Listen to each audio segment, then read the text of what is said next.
Beep, beep, beep, beep, beep, beep, beep. Hello, good morning, good afternoon, good evening, and good night, and welcome to the Court of the EDI Jester. What have I got for you today? Well, share this with you. Become a Jesterite. Join the channel. Get some. You can get me then without adverts. I get the strangest adverts. It's obviously the things I say. They're trying to go, this man talks rubbish most of the time. We can't pinpoint what adverts we should have. You know? Tough. Learn to live with it. I'm difficult. Right, so today, Christians. Let's talk about Christians, right? Okay, let's talk about a group who do get a tough time of it.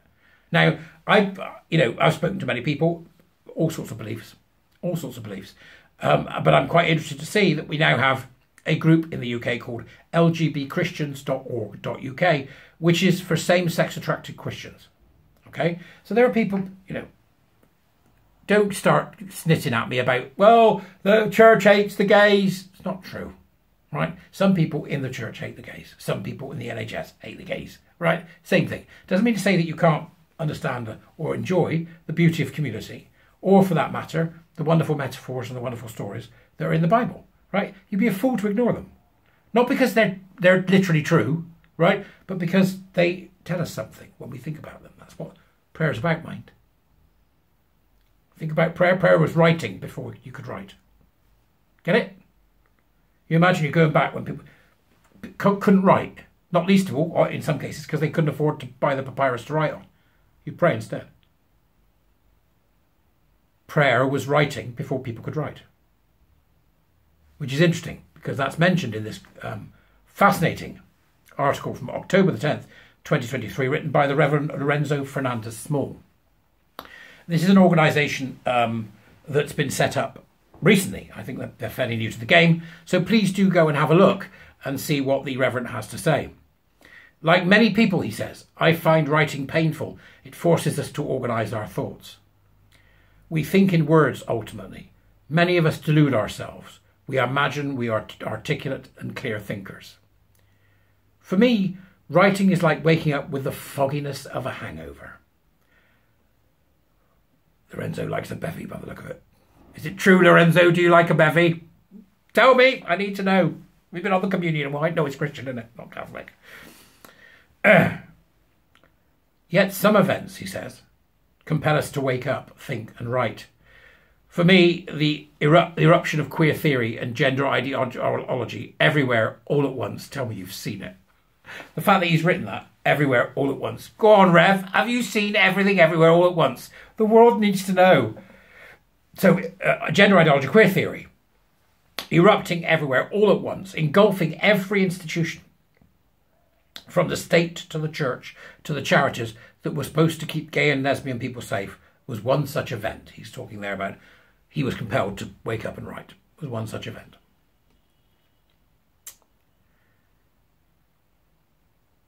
Yeah. It's funny because that's what happened to me. That's what happened to me. I felt compelled to write. If you don't write, start writing. Warrior teachers, when we do the Warrior Teacher program, I say the importance of writing. Write. He's absolutely right. It does help you get your thoughts together.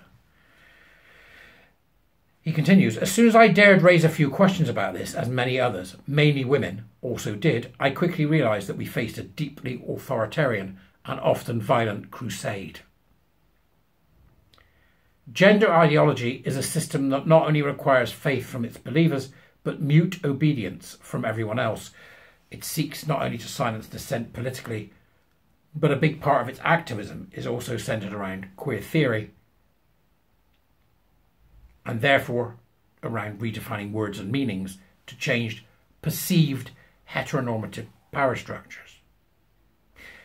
You'll recall that I did something on this. Do you remember that I did that one about Butler and queering and how it works, the mimetic container and all that stuff? I recently reposted it on YouTube for those that are new to the game. Not YouTube, Twitter, for those that are new to the game. He's saying queer theory robs those who oppose it from their vocabulary. Women, man, sex, gay, lesbian, queer is not a sexuality. It is an activist identity, a badge of sophistry, like pronouns. If a woman is anyone that identifies as such, then of course lesbians can come with penises, homegrown or otherwise surgically attached. Pork swords in it, not penises. It's just a roll of flesh. like a haggis, right?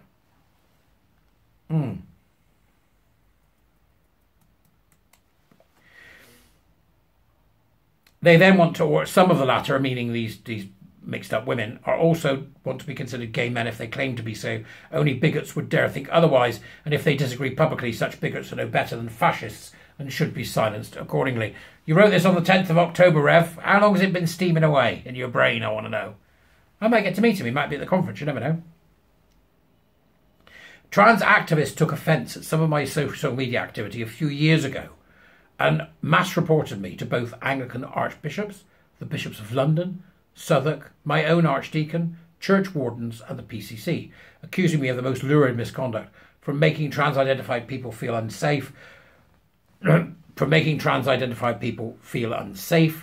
to wishing for their extermination. It's the playbook, folks. We know it, don't we? How many times has that happened to the same person, to an individual, right? It's the same playbook. Right, first you do this. What's next on our pick on someone bit? Right, now find who they work for and shame them. Right, I'll do that. Right, I'm doing that this afternoon. What comes after that?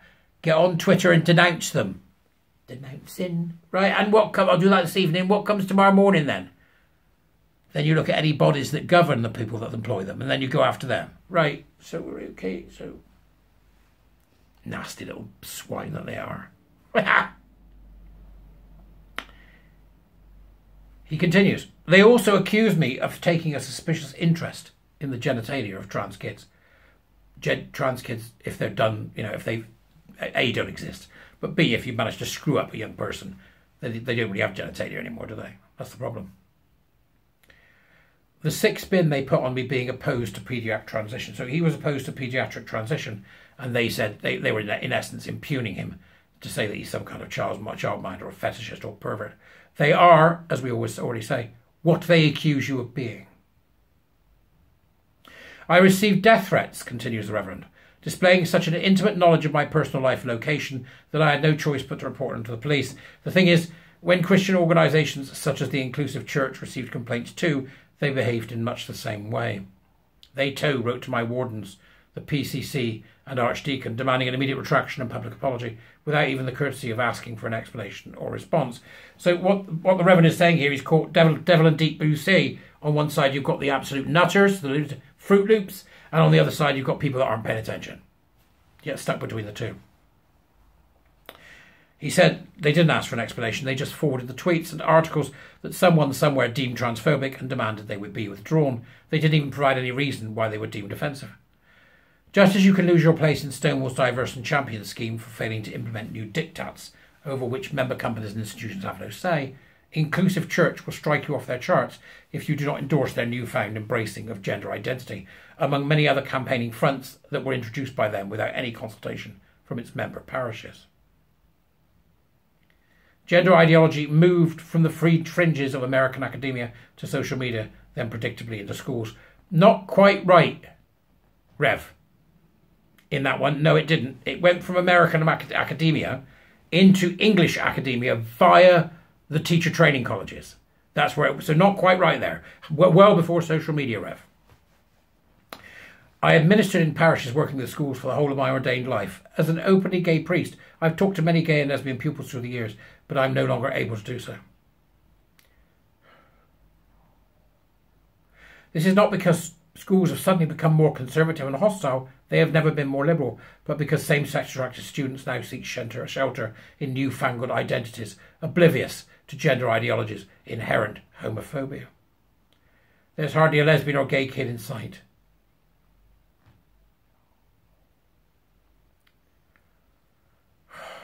There's hardly a lesbian or gay kid in sight.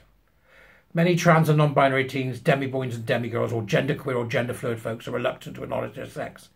Never mind their sexual orientation.